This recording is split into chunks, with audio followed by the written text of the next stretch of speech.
देश में एक चेहरा है प्रधानमंत्री नरेंद्र मोदी का, तो दूसरी तरफ विपक्ष के पास कोई चेहरा है ही नहीं, या फिर चेहरों की भरमार है। अगर एक शब्द में यहां कहें तो खिचड़ी है, जो पकने की कोशिश करती है पर किसी ना किसी कारण से अटक जाती है कहीं ना कहीं, क्योंकि विपक्षी खेमे में राजनीतिक हित आपस में टकराने लगते हैं।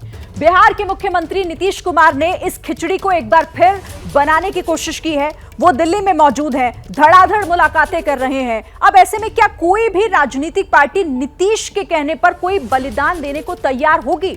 क्योंकि अंदर खाने तो सभी सियासी गुणागणित लगाने में जुटे हुए हैं। तो कहीं ऐसा तो नहीं कि जो कुछ हो रहा है वो जुबानी जमा खर्च से ज्यादा कुछ भी नहीं है।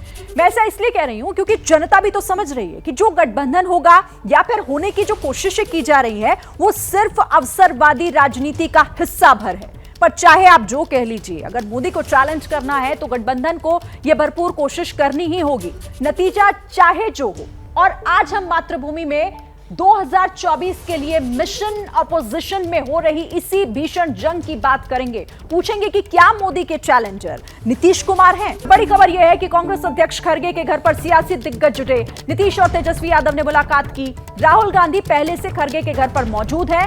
ललन सिंह, मनोज झा, सलमान खुर्शीद भी साथ में हैं। और ये कवायद है विपक्ष को एकजुट करने की, जिसको लेकर कांग्रेस के अध्यक्ष मल्लिकार्जुन खड़गे के घर पर यह सियासी बैठक चल रही है, जिसमें कई दिग्गज मौजूद हैं। देखना होगा कि निकलकर क्या सामने आता है।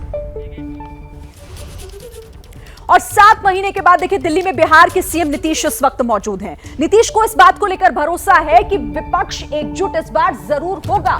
बड़ी खबर, नीतीश का यह मानना है, नीतीश को यह भरोसा है कि इस बार विपक्ष एकजुट होगा, सब साथ में होंगे। 7 महीने के बाद ऐसा हो रहा है कि दिल्ली में मौजूद हैं बिहार के मुख्यमंत्री नीतीश कुमार, और कवायद इसी को लेकर कि इस बार कोई चूक न रहे, सबको एक मंच पर एक साथ 2024 से पहले लाकर खड़ा किया जाए। लेकिन ये कोशिशें कितनी सफल होती हैं ये तो वक्त ही बताएगा। लेकिन फिलहाल ये कवायद इसी को लेकर है कि आखिर कैसे ये मुमकिन होगा, ये भी देखना होगा। सबसे महत्वपूर्ण बात ये हो जाती है कि नीतीश कुमार, जिनकी चुनौती इस वक्त हजार है, नीतीश कुमार के सामने कौन कौन सी चुनौतियां हैं वो भी हम आपको दिखा रहे हैं। देखिए, आपस में टकराते हितों को आखिर कैसे साधेंगे नीतीश कुमार? सवाल ये भी यहां पर है कि कांग्रेस को नॉन परफॉर्मिंग राज्यों से आखिर कैसे हटाएंगे? क्या सम्मानजनक सीटों के साथ विपक्ष को मना पाएंगे और इसमें कामयाब हो पाएंगे नीतीश कुमार? कह तो रहे हैं, लेकिन यह मुमकिन होगा कैसे? नीतीश खुद को मोदी का चैलेंजर कैसे साबित करेंगे? बिहार से बाहर देश में नीतीश की स्वीकार्यता आखिर होगी तो कैसे होगी? नीतीश स्वीकार्य होंगे क्या बिहार से भी बाहर? यह बहुत महत्वपूर्ण हो जाता है, जिस पर हम बात करेंगे। लेकिन सबसे पहले मेरे सहयोगी प्रशांत हमें इस मीटिंग से जुड़ी हुई इस आखिर क्या जानकारी प्रशांत मिल रही है?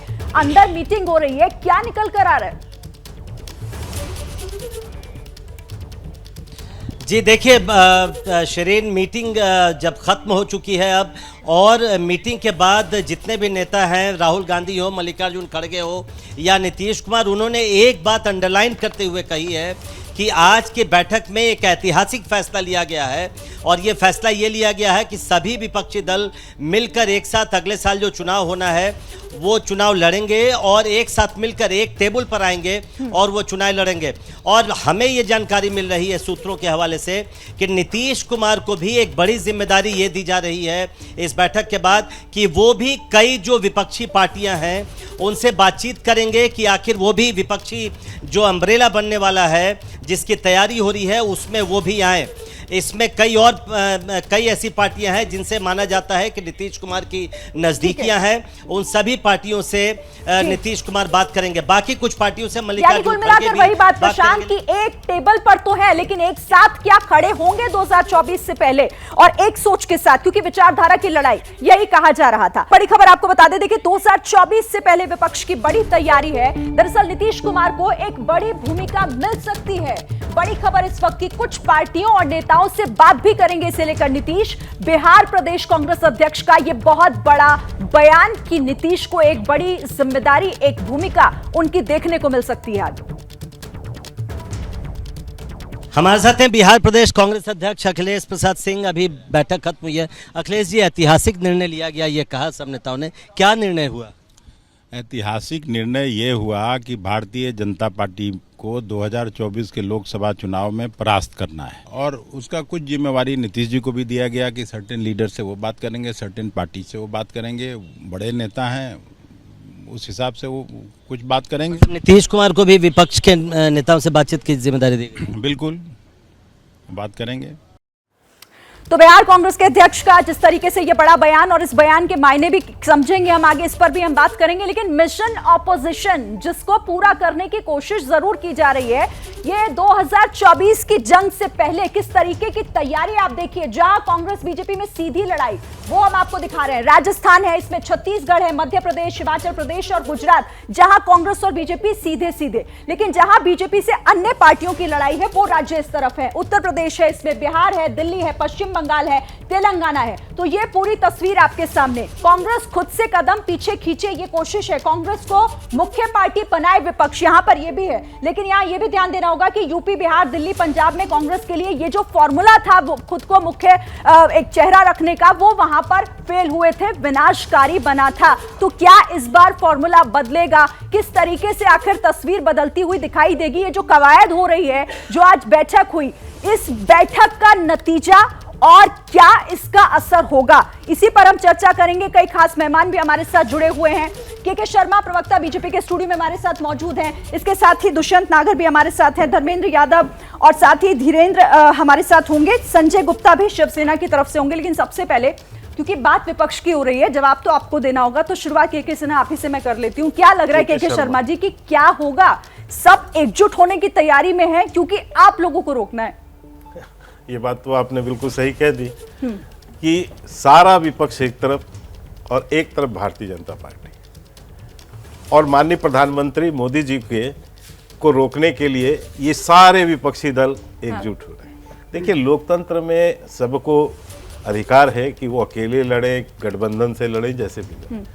और सिरिन जी, क्योंकि हमने पिछले 10 सालों के अंदर में इस कवायद को एक बार नहीं कई बार देखा है। 2014 के पहले भी ऐसे ही कवायद हो रही थी, 2019 के पहले भी ये हो रही थी। आज तो आपने कहा कि 2 दल, उस समय तो 16-17 दल एक साथ एक मंच पे खड़े होकर जो है हाथ मिला के फोटो भी करा चुके थे। कर्नाटका में हुआ था, फिर पश्चिम बंगाल में हुआ था। तो ये सारी कवायद हमने देखी और इसके बाद भी हमने चुनाव लड़ा। 2014 में 282 सीट लेकर आए और 2019 में 303 सीट लेकर आए। हाँ। आज जो आप ये बता रहे हैं, ये कोई बड़ी नई बात थोड़ी ना है। ठीक है। ये तो ऑलरेडी जो है जेडीयू और कांग्रेस तो पहले से ही मिले हुए हैं, एक ही दल है, एक ही गठबंधन में है, तो कोई नई बात नहीं है और होने दीजिए। लेकिन मैं एक बात कहता हूं कि इस देश का एक मानस बन चुका है।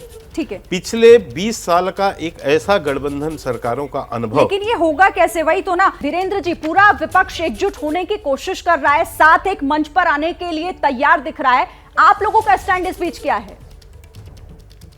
देखिए, विपक्ष देश के लिए एक नहीं हो रहा है, ये अपने अपने केस के लिए एक हो रहे हैं लोग।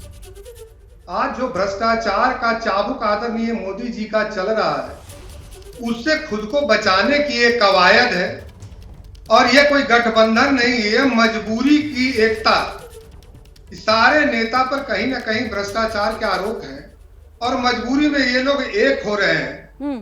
बिहार में नीतीश कुमार जी का ऐसा क्या काम रहा है जिस मॉडल को लेकर के वो देश के हर एक कोने में जाकर के विपक्ष को एक करेंगे? एक बात तो साफ है कि कोई भी देश के लिए राजनीति करता है, मुद्दे के लिए राजनीति करता है, किसी के नेता के नीतियों का विरोध होता है। पहली बार विपक्ष को मैं देख रहा हूं कि व्यक्ति का विरोध इन लोगों ने किया है। क्यों किया है? आप क्यों इनको हटाना चाहते हैं? देश में इनकी कौन सी नीतियां नहीं पसंद है? विकास इतने हुए हैं कि जनता इनसे खुश है मोदी जी से। अब इनके पास तो कुछ है नहीं। तो एक हाइपोथेटिकल बातें, कभी हिंडनबर्ग की रिपोर्ट को लेकर के, कभी कुछ को लेकर के, वो समय बताएगा कि आखिर ये हवाई बातें हैं या फिर क्या है। समाजवादी पार्टी हमारे साथ है, धर्मेंद्र जी, क्या इसे क्या कहें? मतलब किस तरीके से ये सिर्फ हवाई बातें हैं या वाकई कुछ हो भी पाएगा, कर भी पाएंगे आप लोग?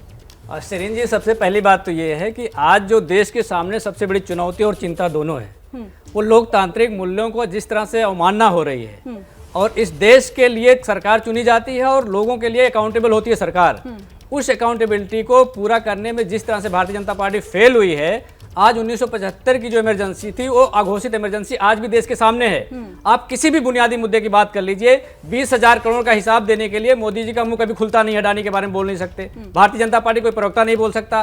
क्या अडानी, आप छोड़ दीजिए, वो तो है सामने, बिल्कुल आप है। लोगों के भी तो आपस में विचारधारा मिल नहीं पा रही है ना।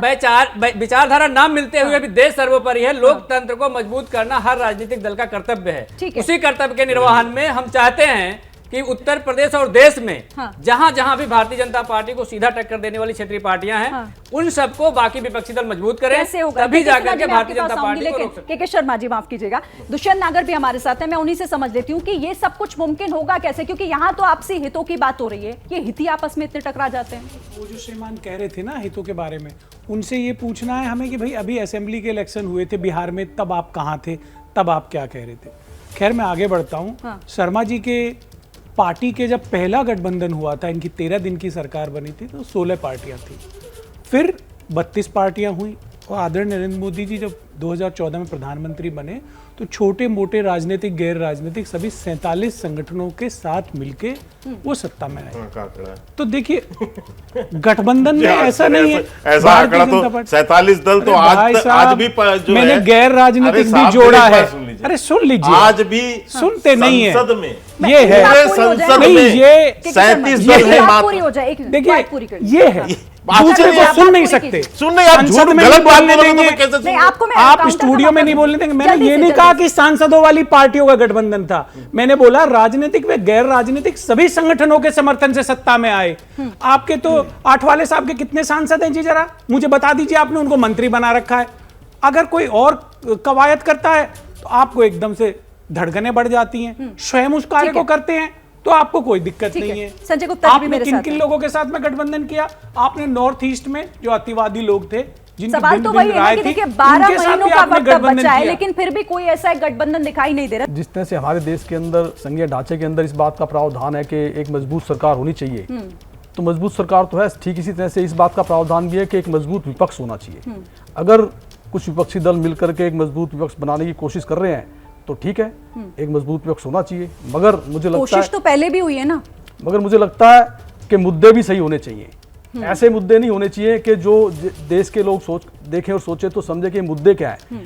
मुझे लगता है कि ये मुद्दा कि प्राइम मिनिस्टर साहब की डिग्री क्या है, इस चीज के मुद्दे को उठाया जाए तो ये मुद्दा नहीं ठीक है। है। यानी आप कह रहे हैं और कि मुझे लगता मुद्दों है की कमी है, और यही विपक्ष पर लगातार सवाल भी उठता रहा मुद्दों की है कि कमी मुद्दे नहीं है। आपके पास है ही नहीं, और इसीलिए फिर कैसे आप साथ आएंगे। बहरहाल आगे बढ़ते हैं, एक बड़ी खबर बता दूं जल्दी से। राहुल खड़गे से मुलाकात के बाद नीतीश कुमार का बयान, जिसमें उन्होंने कहा कि देश भर में विपक्षी पार्टियों को एकजुट करेंगे, जितने लोग तैयार होंगे एक बार फिर बैठेंगे, आज जो तय हुआ उसी पर आगे बढ़ेंगे। यानी आगे की रणनीति को लेकर नीतीश कुमार का बयान।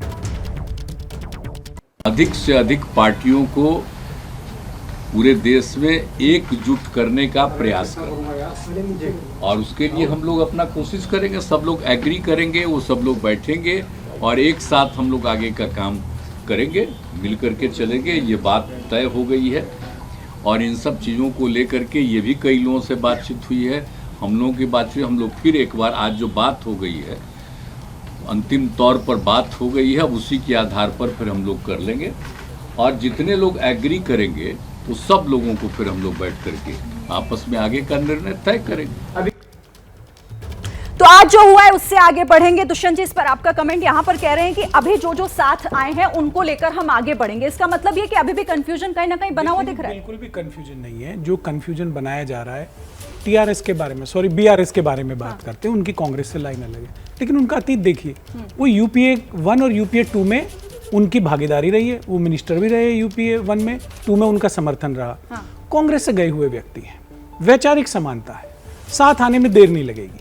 ममता बनर्जी साहब की बात हो रही है, ममता बनर्जी खांटी गांधीवादी है, राजीव गांधी उनके रोल मॉडल है। कल को सरकार बनाने की आवश्यकता पड़ेगी तो ममता जी को अगर चयन करना होगा भारतीय जनता पार्टी और कांग्रेस, वो हमेशा कांग्रेस को चयन करेंगे। पर उनका भी स्टैंड 18 तो राज्यों, दिखाई नहीं दे रहा। ठीक है, मेरे को बोल चलिए। लेने दीजिए। हाँ, 18 राज्यों में आज गैर भाजपा की सरकारें हैं, और आप उड़ीसा के बीजू जनता दल को छोड़ दीजिए, जिसके कांग्रेस के साथ अच्छे रिलेशन नहीं है, चलिए ठीक। उनके भी हमारे जेडीयू के अध्यक्ष के साथ में बहुत अच्छे साथ होना और साथ खड़े होना दोनों में फर्क है ना, कि किसी देखिए, इसका जवाब दीजिए। कारवां जल्दी, बनता है, जल्दी। चलता है मुझे कारवां। बहुत आश्चर्य है कि अभी जो ये मुझे गणना बता रहे थे, मैंने कहा कि यह देश जो है एक स्थिर सरकार को चाहती है, और पिछले 10 साल से यदि आप देखें तो जो पार्टी या जो नेतृत्व इस देश में एक स्थिर सरकार दे सकता है उसी को चुन रही है, चाहे आप विधानसभा के उसमें चले जाएं या लोकसभा। और आज कोई स्थिर सरकार दे सकता है तो सिर्फ भारतीय जनता पार्टी दे सकती है। जो आपने खिचड़ी की बात की, ये बिरबल की खिचड़ी जो है ये पकते लेकिन देखिए पकते खिचड़ी के खाली हो मसाले तैयार हो रहे हैं, आप कह रहे हैं कि पकते ये पकते बिरबल खाली हो की जाएगी। खिचड़ी है। देखना होगा कि ये खिचड़ी किस तरीके का रंग आगे दिखाती है। बड़ी खबर आ रही है, देखिए राहुल गांधी ने इस मुलाकात को ऐतिहासिक बताया है। ये राहुल गांधी का रिएक्शन उस बैठक के बाद, उस मुलाकात के बाद, जिसे वो ऐतिहासिक बताते हुए कह रहे हैं कि लोकतंत्र पर आक्रमण के खिलाफ लड़ेंगे, सभी विपक्षी पार्टी के साथ खड़े होने को तैयार। राहुल ने यह भी कहा कि विपक्षी दलों के विजन को डेवलप करेंगे, जिस विजन को लेकर लगातार सवाल उठ रहा है। ऑपोजिशन को एक करने में एक बहुत ऐतिहासिक कदम लिया गया है। ये एक प्रोसेस है और ऑपोजिशन का जो देश के लिए विजन है उसको हम डेवलप करेंगे, और जितनी भी पार्टियां हमारे साथ चलेंगी उनको हम सबको एक साथ लेकर जो देश में आइडियोलॉजिकल लड़ाई चल रही है, विचारधारा की लड़ाई चल रही है, उसको लड़ेंगे। तो विपक्ष एक साथ आने को तैयार, और इस बैठक को, इस मीटिंग को ऐतिहासिक बताते हुए राहुल गांधी ने कहा कि जो विजन है विपक्षी दलों के उसे डेवलप करने की तैयारी हम कर रहे हैं। लेकिन विपक्ष बिखरा बिखरा सा दिखता है। देखिए विपक्ष बिखरा बिखरा सा कैसे है? कांग्रेस की बात करें, पीएम पद पर समझौते को तैयार नहीं दिखाई देती है कांग्रेस साफ। इसके बाद हम यहां केसीआर की बात करें तो तीसरे मोर्चे की कवायद में वो जुटे हुए हैं। फिर अगर हम बात एनसीपी की बात करें तो जेपीसी पर अलग, लेकिन बाद में पलट गए, पहले उनका ये अलग था। जेडीयू की बात करें तो कांग्रेस नहीं सुनते नीतीश की पुकार, कांग्रेस सुन नहीं रही है। इधर टीएमसी राज्य की राजनीति में ही ममता बनर्जी उलझी हुई दिखाई देती है, और उसके बाद अभी वो आगे क्या स्टेप लेंगी कुछ इसे लेकर कहा नहीं जा सकता। और इसके साथ ही विपक्ष बिखरा बिखरा, हम बता तो रहे, मोदी को विपक्ष की चिट्ठी, केजरीवाल, ममता बनर्जी, भगवंत मान, तेजस्वी यादव, इसके साथ ही शरद पवार, फारूक अब्दुल्ला और उद्धव ठाकरे और फिर अखिलेश यादव, और ये सारी चीजें विपक्ष की चिट्ठी। लेकिन कांग्रेस नदारद थी, नीतीश कुमार नदारद थे। इसमें इन दोनों का ना होना आखिर क्या मैसेज देता है? विपक्ष की एकजुटता को लेकर जो कहा जाता है तो वो तो बिखरा हुआ सा इन्हीं तमाम चीजों से दिखाई दे रहा है। त्रिपुरा, केरल, यहां पर देखिए त्रिपुरा में कांग्रेस प्लस लेफ्ट, विपक्ष सुविधा अनुसार कैसे सियासी गोटियां सेट करने में लगा हुआ है। बात अगर केरल की कर लें तो कांग्रेस वर्सेस लेफ्ट यहां दिखाई दिया था, यहां साथ, लेकिन वहां पर वो वर्सेस हो गया था। इसीलिए कहा जा रहा है कि जहां जहां जैसी सुविधा दिखाई देती है विपक्ष एक साथ होता हुआ दिखाई दे रहा है, और इसीलिए ये बिखरा हुआ विपक्ष जुड़ेगा कैसे, ये कह पाना फिलहाल बहुत ही मुश्किल दिखाई दे रहा है। विपक्ष बिखरा हुआ, आप कह रहे हैं कि ये सब कुछ मोदी क्योंकि सामने है इसीलिए सब लोग एक साथ दिखाई दे रहे हैं, लेकिन इसका मतलब तो ये हुआ कि कहीं ना कहीं कोशिशें तो जरूर हो रही हैं, और उसकी शुरुआत तो हम देख रहे हैं कि बिहार से नीतीश कुमार लेकर चल निकले हैं अब दिल्ली। नीतीश कुमार जी के लिए तो मैं यही कहना चाहूंगा कि नीतीश कुमार जी का है ये अजीब सफर, कभी अर्श पे, कभी फर्श पे, कभी इनके दर, कभी उनके दर, कभी दर बदर। तो जो बिहार में ही अपना अस्तित्व को नहीं बचा पाए, वो देश में विपक्षी एकता, और विपक्षी एकता कैसा, एक तराजू पे मेंढक को तौलने के समान, जो कभी हो नहीं सकता। नीतीश कुमार जी को प्रधानमंत्री का पी भी नहीं पता, और वो देश में चले हैं पूरा एकता बनाने के लिए। ठीक है, और देखिए, एक मिनट, एक सेकंड के लिए हमें बोल लीजिए। बोलिए बोलिए। समाजवादी पार्टी के मित्र के लिए मैं कहना चाहता हूं, इन लोगों ने एक अलग कॉम्बो पैक बनाया। बंगाल के मुख्यमंत्री, उड़ीसा के मुख्यमंत्री, समाजवादी पार्टी ने मिलकर एक कॉम्बो पैक बनाया। हाँ। और वो कॉम्बो पैक, जितना भी आज तक कॉम्बो पैक होता है कि एक पाओ तो दूसरा फ्री मिलता है, यहाँ एक लाओ तो दूसरा भाग जाता है, एक को बनाऊं तो दूसरा रूठ जाता है। मैं आपका जवाब ले लेती हूँ, आप क्योंकि समाजवादी पार्टी पर सवाल उठा रहे, धर्मेंद्र जी इसका जवाब दीजिए। मैं इनकी समझ पे तो मुझे तरस आ रही है। एक मुख्यमंत्री प्रधानमंत्री का पी नहीं जानता है, तो ईश्वर इनको सद्बुद्धि दे, अपनी पार्टी को बचा लेते तो मेरे ख्याल से शायद इस तरह के बयान नहीं देते राष्ट्रीय चैनल पे आकर के।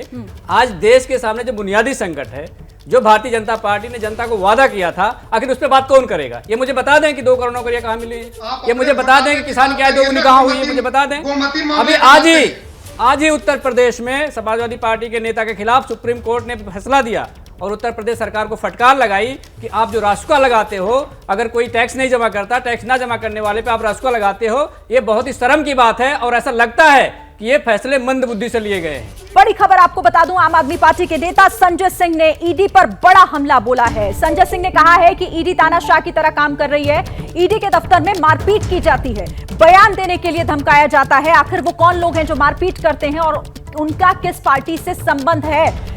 सीधे हमारे साथ इस वक्त संजय सिंह, आप उन्हें स्क्रीन पर देख रहे हैं, जुड़ गए हैं, उनका रुख कर लेते हैं। संजय सिंह जी, बहुत स्वागत है एबीपी न्यूज पर आपका। कई बड़े आरोप आपने लगाए हैं, ईडी को तानाशाह कहा, लेकिन उसके साथ साथ मारपीट होती है, वहां पर ईडी के अधिकारी परेशान करते हैं, इस तरह के आरोप। देखिए, ये आरोप मैंने कोई अपनी ओर से नहीं लगाया, बल्कि उन लोगों के आरोप हैं, उन लोगों ने न्यायालय में ये लिख कर दिया है जिनके बयान जबरन और जबरदस्ती ईडी ने लिखवाए। इसमें से एक प्रमुख नाम है चंदन रेड्डी का। चंदन रेड्डी ने हाई कोर्ट में याचिका दाखिल की है और उस याचिका में उन्होंने लिखा है, उसकी कॉपी मेरे पास है, उसका रिट नंबर मेरे पास है। इसमें साफ तौर पे लिखा गया है कि ईडी ने बहुत बुरी तरीके से मारा, इतना मारा कि दोनों कान के पर्दे फट गए। ये उनकी मेडिकल रिपोर्ट है, उनके दोनों कान के पर्दे फट गए। उन्होंने हाई कोर्ट में याचिका दाखिल की है कि जबरन झूठा बयान ईडी के द्वारा लिया गया, ऐसे बयान मुझसे लिखवाए गए जिसका कोई भी सच्चाई से लेना देना नहीं, नंबर एक। दूसरी बात, एक नाम है समीर महेंद्रू का, उनसे झूठा बयान लिया गया, जबरन बयान लिया गया, उन्होंने न्यायालय में शिकायत की। एक नाम है अरुण पिल्लई का, अरुण पिल्लई से बयान लिया गया और उन्होंने जाकर न्यायालय में शिकायत की कि मुझसे झूठा जबरन बयान लिया गया, परिवार को धमकाया गया। एक नाम है मना स्वामी प्रभु, उस महिला से झूठे बयान लिए गए। राघव रेड्डी, उसने न्यायालय में कहा कि मेरे ऊपर दबाव बनाया जा रहा है राजनीतिक लोगों का नाम लेने के लिए। तो ये ईडी क्या कर रही है? पहले भी सवाल उठाते रहे आम आदमी पार्टी की तरफ से। मुझे ये बताइए, चलिए, ये बहुत गंभीर आरोप है आपकी तरफ से जो लगाए जा रहे हैं, लेकिन इनका समाधान क्या है? क्या समाधान निकालेंगे आप इसका? देखिए, ये पार्लियामेंट में भी ये मुद्दा मैंने उठाया था कि पिछले 8 साल में 3000 मुकदमे ईडी ने दाखिल किए, 3000 छापेमारी की और मात्र 0.5% लोगों पर वो आरोप सिद्ध कर पाए। इसका मतलब ईडी का इस्तेमाल राजनीतिक रूप से लोगों को प्रताड़ित करने, परेशान करने, उनकी सरकारों को गिराने के लिए, विधायकों सांसदों को तोड़ने के लिए किया जाता है। ये पहले दिन से हम लोग कह रहे हैं, लेकिन आज इस खुलासे के बाद ये साबित हो जाता है कि ईडी की फंक्शनिंग क्या है, ईडी कैसे काम करती है। कहा एक व्यक्ति का, मैं उसका नाम नहीं बता सकता आपके कैमरे पर, उसको इतना धमकाया, उसको कहा तेरी बेटी कॉलेज नहीं जा पाएगी। आप बताइए, ये काम है ईडी का? ये काम है? इस तरीके से आप बयान ले रहे हैं? संजय जी, ये कुल मिलाकर एक ईडी के अधिकारी जब पूछताछ करते हैं किसी से, वो पूछताछ पूरी कैमरे के दायरे में होती है, रिकॉर्डिंग होती है बाकायदा उसकी, और आपके आरोप तो बहुत गंभीर है। मतलब ये भी होगा कि फिर इसका आधार क्या है, इसका सबूत क्या है? जो डॉक्टरों ने लिख के दिया, जिन लोगों ने बयान दिया, उन्होंने जाके न्यायालय में शिकायत की। ऐसा नहीं कि किसी कलेक्टर को चिट्ठी लिख दिया या एसडीएम को चिट्ठी लिख दिया, बाकायदा न्यायालय में शिकायत की है, अपनी मेडिकल रिपोर्ट दाखिल की है हाई कोर्ट के सामने कि साहब हमारे कान के पर्दे फाड़ दिए मार मार के। और उसमें लाइन में लिखा हुआ है साफ तौर पे, हाई कोर्ट की याचिका में लिखा कि हमसे ऐसे बयान पे दस्तखत कराया गया जिसका सच्चाई से कोई लेना देना नहीं और मुझे कोई जानकारी नहीं। ये चंदन रेड्डी का बयान है और ऐसे ही जितने नाम मैंने लिए, ये सारे नाम। चलिए, एक भूषण आरोप लगा रहे हैं और ईडी को लेकर लगातार आपकी तरफ से, कई विपक्षी पार्टियों की तरफ से कई सवाल भी खड़े किए जाते रहे। तो उसी से जुड़ा हुआ मेरा अगला सवाल है, नीतीश दिल्ली में मौजूद हैं, बैठक कर रहे हैं, एंटी मोदी फ्रंट खड़ा करने की तैयारी कर रहे हैं और विपक्ष को एकजुट करने की कोशिश कर रहे हैं। आम आदमी पार्टी का क्या स्टैंड है? शामिल होंगे आप लोग उसमें? देखिए, वो तो हमारे नेता अरविंद केजरीवाल जी, उसके बारे में पार्टी के शीर्ष नेतृत्व के लोग उसको फैसला लेंगे। लेकिन मैं ये कह सकता हूं कि कुछ मुद्दों पर सबको एक साथ आने की आवश्यकता है। जैसे मोदी अडानी के घोटाले का खुलासा जब हम लोगों ने पार्लियामेंट के अंदर प्रेस कॉन्फ्रेंसेस में अलग अलग जगहों पे किया, तो सब एक साथ रहे, सारे 19 राजनीतिक पार्टियां एक साथ होकर ये मांग करती रहीं कि भाई जेपीसी बनाओ, जेपीसी बनाओ। ये अलग बात है कि नरेंद्र मोदी जी की सरकार ने जेपीसी नहीं बनाई, और इससे ये भी साबित होता है कि वो अडानी को बचाने के लिए किसी भी हद तक जा सकते हैं। एक ही व्यक्ति को आकाश से लेकर पाताल तक सब कुछ दे रहे हैं। तो नहीं, लेकिन इन सारी बातों का जोड़ तोड़ तो यही होगा ना कि कुछ आप लोगों को करना होगा। तो मुद्दों पर एकजुटता हो, आप ये कह रहे हैं, लेकिन हो पाएगा या नहीं। बहुत शुक्रिया आपका समय निकालने के लिए, हमसे बात करने के लिए। तो आम आदमी पार्टी के नेता संजय सिंह को आप सुन रहे थे, ईडी पर बड़े आरोप लगाते हुए, और साथ ही उन्होंने कहा कि ईडी के अधिकारी मारपीट करते हैं, परेशान करते हैं। एबीपी न्यूज से बातचीत में आम आदमी पार्टी के नेता संजय सिंह का यह बड़ा दावा और ये बड़ा आरोप ईडी पर। इस वक्त की ये बड़ी खबर, ईडी की कार्रवाई जिस तरीके से आम आदमी पार्टी के नेताओं को लेकर हो रही है, इसी पर बड़ा निशाना साधते हुए आम आदमी पार्टी के नेता संजय सिंह को आप सुन रहे थे। इस खबर पर लगातार नजर है, सभी खास मेहमान भी हमारे बने हुए। 24 की जंग भीषण, मिशन ऑपोजिशन, लगातार इस पर हम चर्चा कर रहे हैं। लेकिन एक बड़ी खबर जल्दी से आपको बता दूं, एंटी मोदी मोर्चा को लेकर ये बहुत बड़ी खबर। मल्लिकार्जुन खड़गे ने कहा है कि आगे का चुनाव साथ लड़ेंगे, सभी पार्टियों को एकजुट करेंगे। खड़गे का यह भी कहना है कि राहुल नीतीश की जो मीटिंग है उसे वो ऐतिहासिक बता रहे हैं। हम यहाँ पर एक ऐसी ऐतिहासिक मीटिंग की और बहुत सी चीज़ें हम चर्चे में लाए, और एक हम सभी ने मिलकर तय किया कि सभी पार्टियों को एकजुट करना और एक होकर आगे जो चुनाव आएंगे उस चुनाव में एकजुट दिखाकर लड़ना। तो ये हमारा निर्णय हुआ है। तो ऐतिहासिक मीटिंग बताते हुए खड़गे भी यही बात राहुल गांधी ने भी कही थी, और इस मीटिंग को ऐतिहासिक बताते हुए विपक्ष को एकजुट कैसे करना है यह बताया जा रहा था कि इसकी शुरुआत अब से हो जाएगी। लेकिन मिशन ऑपोजिशन पर कैसे, क्योंकि सुर अलग राग अलग दिखाई दे रहा है। बात यहां अगर नीतीश कुमार की करें तो देखिए, थर्ड फ्रंट नहीं, वो कह रहे हैं कि मेन फ्रंट बनेगा, ये नीतीश कुमार का बयान है। फिर शरद पवार की बात करें तो वो कह रहे हैं कि न्यूनतम साझा कार्यक्रम के तहत ही विपक्ष एकजुट हो, ये उनका फॉर्मूला है। बात अरविंद केजरीवाल की करें तो राष्ट्रीय पार्टी बनने से लोगों को बहुत उम्मीद है, वो अपनी पार्टी की बात कर रहे हैं। ममता बनर्जी का जिक्र अगर यहां करें तो वो कह रहे हैं कि जो दल जहां मजबूत दूसरे दल की करे अगुवाई, ये ममता बनर्जी। और इसके बाद बात अगर केसीआर की करें तो प्रधानमंत्री पद पर आम राय बाद में तय कर लेंगे, बाद में तय करेंगे। तो ये अलग अलग राय।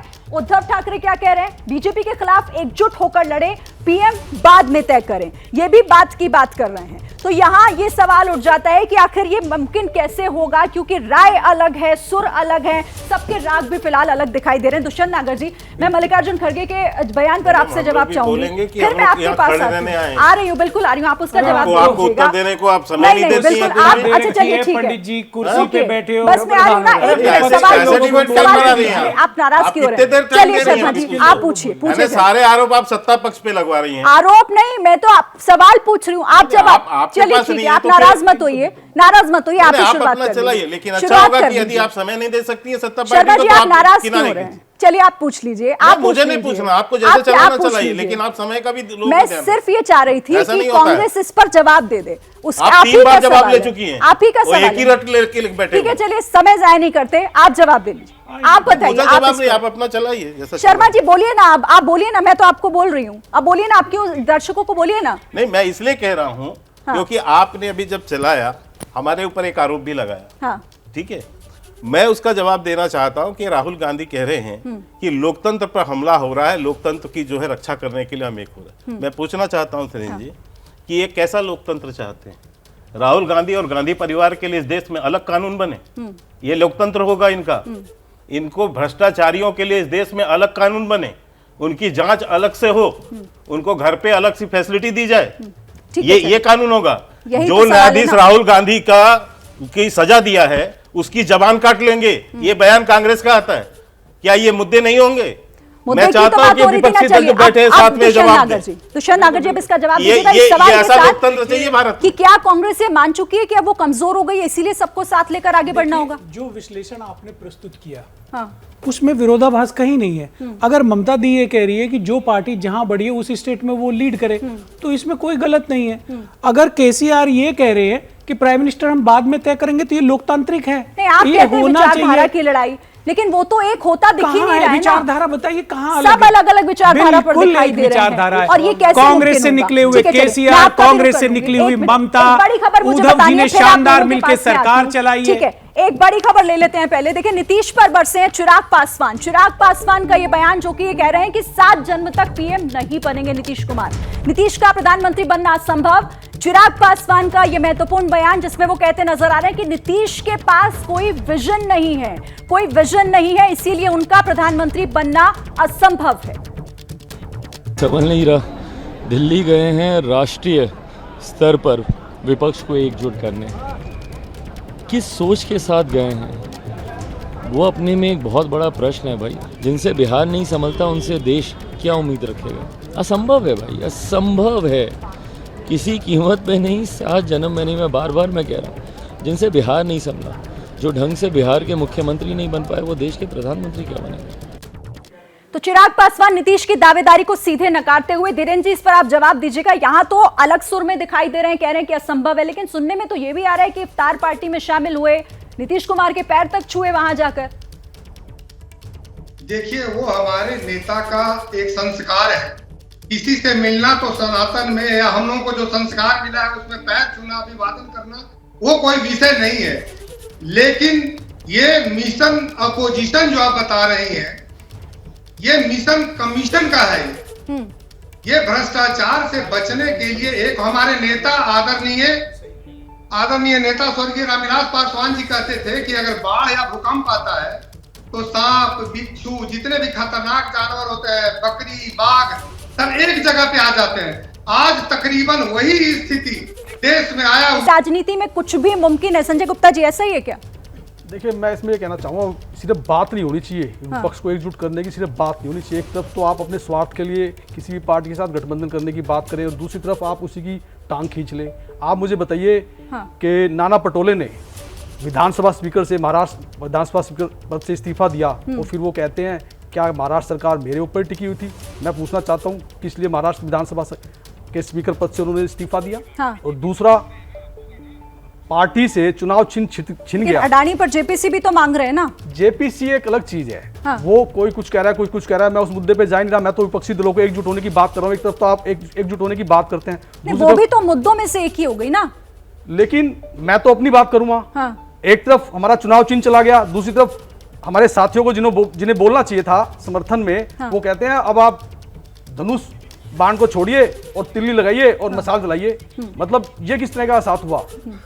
आप मुझे बताइए कि ये साथी किस तरह के हुए साथी? देखिए श्रीन जी, एक तरफ मैं इनको बोलना चाहता हूं। वही बिल्कुल देखिए गुप्ता जी, आप मुझे बताइए नाम की टोले साथी आखिर साथ कौन है? देखिए सुनिए, ये तकनीकी मामला है। हमारी संस्थाओं ने तय किया है, माननीय सुप्रीम कोर्ट में ऑलरेडी उसकी सुनवाई मैटर की चल रही है। राहुल गांधी का मामला तो क्या था? राहुल गांधी का मामला न्यायालय का नहीं था, तकनीकी मामला नहीं था, फिर क्यों लेके रोड में जो हंगामा कर रहे थे? हर जगह तकनीकी मामला बीच में आ जाता है। माइक न्यायालय ने बंद किया। पंडित जी, कहता हूं माइक न्यायालय ने बंद किया। सुविधा दिखती है, अरे सुप्रीम कोर्ट में से न्यायालय एक्सपंज के किसने निर्णय किया? का भाषण विरोध को करेंगे और उसके लिए काले कपड़े पहन के भारतीय जनता पार्टी के प्रवक्ता देश को गुमराह कर रहे हैं। ठीक है, देश को गुमराह करने का काम कर रहे हैं। आरोप तो लग रहा है कि अपनी सुविधा अनुसार ही विपक्ष एकजुट हो जाता है और कई मुद्दों पे अलग भी हो जाता है। एक और बड़ी खबर, नीतीश लालू की मुलाकात पर तंज किया है पूर्व केंद्रीय मंत्री ने और इससे जुड़े हुए 7 सवाल पूछे हैं। उन्होंने ट्वीट किया है, ट्विटर पर लिखा है, लालू जी शरणम गच्छामी, जब जैसी तब तैसी गुड़ खाइए। आरसीपी सिंह जो कि सवाल पूछते हुए तंज भरे अंदाज में लिख रहे हैं और कह रहे हैं कि जब जैसी तब तैसी गुड़ खाइए। के शर्मा जी, इस पर आपका रिएक्शन चाहूंगी मैं। जी बताइए। ये जिस तरीके से ये ट्वीट कर रहे हैं आरसीपी सिंह और 7 सवाल भी पूछ रहे हैं पूर्व केंद्रीय मंत्री, उस पर क्या कहेंगे आप? नहीं, इसलिए नीतीश कुमार पे तो बहुत प्रश्न बनेगा। हाँ। देखिए, मैं इसलिए कहता हूं कि 2023 में गठबंधन की जो बातें करना, इससे बड़ा मजाक इस 2023 का नहीं हो सकता। और उसके हास्य कलाकार हैं सबसे बड़े तो नीतीश कुमार, क्योंकि नीतीश कुमार की विश्वसनीयता आज की डेट पे समाप्त है। केवल इनके साथ ही आज जो इनके भतीजे आए हुए हैं साथ में, वही इनको पलटू चाचा बोलते हैं। हम नहीं बोलते हैं पलटू चाचा, हम तो सम्मान करते हैं, लेकिन पलटू चाचा क्यों बोलते हैं वो? क्योंकि नीतीश कुमार की कोई विश्वसनीयता नहीं है। अभी वो अपने राजनीतिक अस्तित्व की अंतिम लड़ाई लड़ रहे हैं और उन्हें पता है कि इसके बाद मेरा राजनीतिक अस्तित्व समाप्त होने वाला है। तो ये 7 महीने के बाद फिर से ये चप्पल घसने यहाँ जरूर प्रधानमंत्री पद के दावेदार खुद को देख रहे हैं और आप अस्तित्व की बात कर रहे हैं। खैर चलिए, वो देखने को तो मुंगेरी लाल का हसीन सपना कोई भी देख सकता है ना कि कोशिश कर रहे हैं। एक और बड़ी खबर है, बिहार बीजेपी के अध्यक्ष की नीतीश को सलाह। उन्होंने सलाह दी है कि पीएम बनने का सपना ना देखें। सम्राट चौधरी की तरफ से बयान सामने आए हैं जो कह रहे हैं कि नीतीश कुमार राज्य पर ध्यान दें, अपने विपक्षी दलों में बिल्कुल भी एकता नहीं है। तो एक तरफ प्रधानमंत्री का ख्वाब देख रहे नीतीश कुमार पर बिहार बीजेपी अध्यक्ष का ये एक तरीके से तंज है। धर्मेंद्र यादव जी, नीतीश तो उनकी स्वीकार्यता भी अभी सवालों के घेरे में। शिरीन जी, सबसे पहले मैं के शर्मा जी की बात का जवाब देना चाहूंगा, जो कह रहे थे किस तरह का लोकतंत्र चाहते हैं। भारतीय जनता पार्टी के चाहे प्रवक्ता हो, चाहे नेता हो, चाहे देश के प्रधानमंत्री हो, इनका जो अहंकार है वो लोकतंत्र की कोई निशानी नहीं। अरे पहले उसका जवाब राहुल गांधी के लिए अलग से चाहिए। ऐसा लोग सुन लीजिए, राहुल गांधी के लिए अलग से कानून चाहिए। हाँ या ना? सवाल पूछने वाले के कान जवाब दीजिए पहले दिया जाएगा। ये लोकतंत्र इनका है। भ्रष्टाचारी और चोरों के लिए अलग कानून चाहिए। बेटियां जला दी जाती हैं, ये इनके लोकतंत्र की परिभाषा है। रामचरितमानस जलाने वाले आप, मां को जिंदा जलाने वाले आप, लोकतंत्र की रामचरितमानस का अपमान करने वाला समाजवादी पार्टी। हमको वक्त इतना ही था मेरे पास, मैं आप लोगों को रोकती हूँ यहाँ पर। क्या मजबूरी है मेरी, बताइए। मैं अभी आपको बताती हूँ कि मैंने ओए होए होए होए नमकीन के चटकारे लेते हुए टकटकी मार के डिबेट शो को पॉज रिपीट कर करके देख रहे हैं जोगिंदर जी। इनकी तरह आप भी देखें अपनी फेवरेट डिबेट्स को रिपीट कर और डाउनलोड कीजिए एबीपी लाइव ऐप अपने स्मार्ट टीवी पर।